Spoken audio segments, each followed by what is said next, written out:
কাইলৈ BTC নিৰ্বাচনৰ result দিব কেনেকুৱা আশা কৰিছে? BTC নিৰ্বাচনত আমাৰ এইবাৰ খুব ভাল ৰিজাল্ট হ'ব লাগিছিলে, কিন্তু ইলেকশ্যনৰ 3 দিন আগৰ পৰা আমি একোৱে কৰিব নোৱাৰিলোঁ। আৰু সাধাৰণতে ইলেকশ্যনত কিবা কৰিব লাগে লাষ্ট 72 আৱাৰ্ছত। মোৰ 6খন মিটিং কেঞ্চেল হ'ল, দিলীপ শইকীয়াৰ মিটিং কেঞ্চেল হ'ল, আমাৰ যিমান মন্ত্ৰী আছিলে দায়িত্বত চব আমি উভতি আহিলোঁ। গতিকে আমাৰ কাৰণে আমি যিটো স্পীডত লৈ গৈ আছিলোঁ, স্পীডটো একেবাৰে নোহোৱা হৈ গ'ল।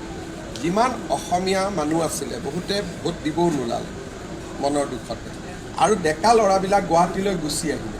গতিকে ইনিচিয়েলি আমি বহুত ভাল ৰিজাল্ট এটা আশা কৰিছিলোঁ, যোৱাবাৰতকৈ ভাল হ'ব।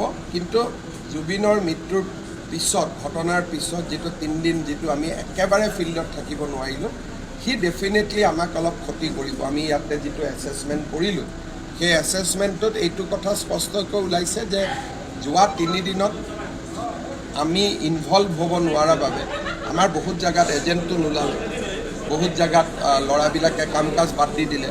গতিকে অকণমান আশা কৰাৰ ধৰণে ৰিজাল্টটো যে হ'ব মই ভবা নাই, কিন্তু যোৱাবাৰতকৈ ৰিজাল্টটো ভাল। Could you please brief in English about BTC?